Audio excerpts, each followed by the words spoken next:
Hey guys, Preston Schmidt with Moving Mortgage here. Oh man, I'm so excited. I got John Kelley with me today. Thank you so much for joining me and appreciate the time you've taken. I just want to get right into it. So please tell me what got you into real estate? How did this become a passion of yours?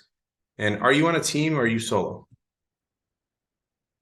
Oh yeah, hi. My name is John Kelley. I'm a solo agent. I kind of got into real estate because it was either I was going to become a stockbroker because one of the I in my previous life I was a bartender at a high end restaurant, and one of my regulars I kind of leaned on him. I was like, "What do you think I should do for a living?" He's like, "You need to be a stockbroker," and I'm like, "I can't freaking I'm not going to be a stockbroker. What are you talking about?"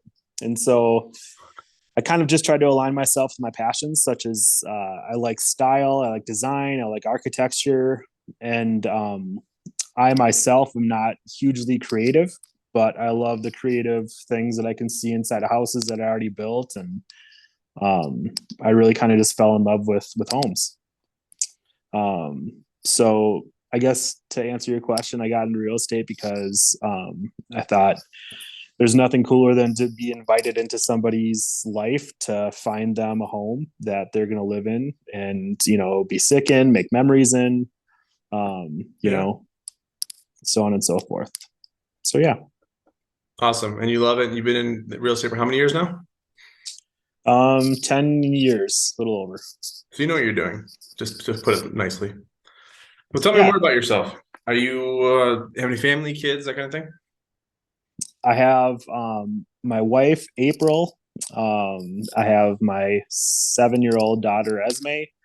And I have It's a my pretty name. 16-year-old son, stepson, Owen. And so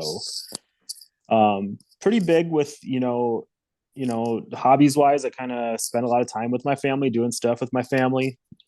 We're big on the outdoors, so we like to go for hikes, we like to golf, we like to play with the kids outside in the snow. My Owen, he's my stepson, he loves to ice fish and that kind of stuff. Esme, she's into dance and um, really kind of having some fun with that. To be honest, I was nervous as a dad getting my daughter into dance, but she loves it and is excelling in it, so it's kind of fun to see. And Very then my nice. wife, yeah, she works for Forest Lake Schools, so she's very active in all of the boards that she can be a part of with that school, and she just really excels at that too.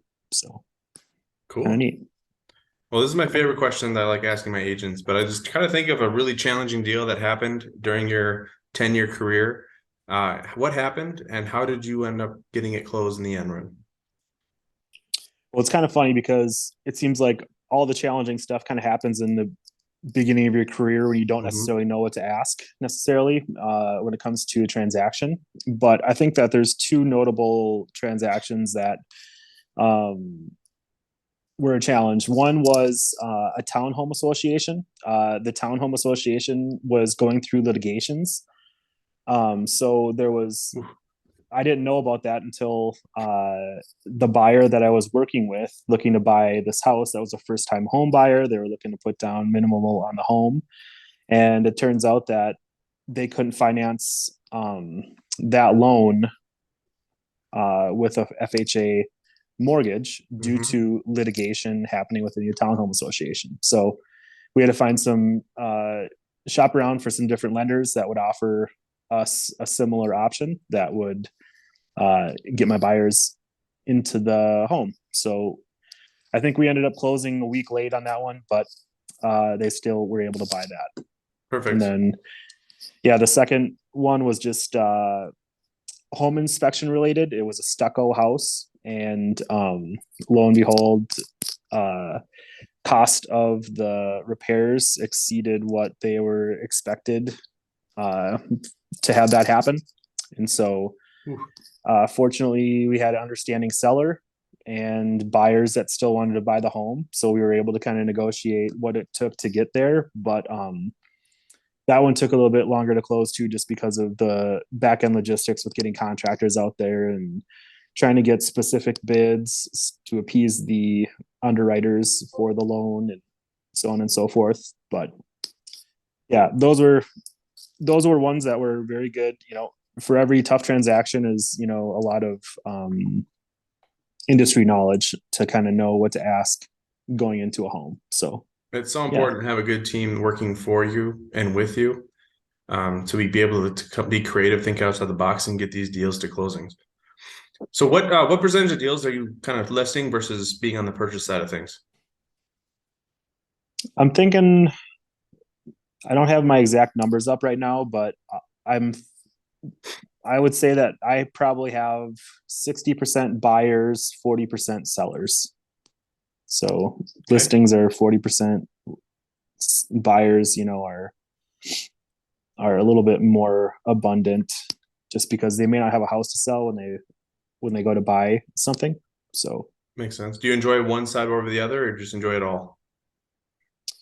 it seems like the majority of my clients have a house to sell and then they want to buy something else. And so I like kind of that whole package deal so that I can kind of, you know, advise correctly from, you know, getting the plan together on how we're going to move Yeah, and then trying to figure out when the best time is to sell the house and then the house that they want to purchase.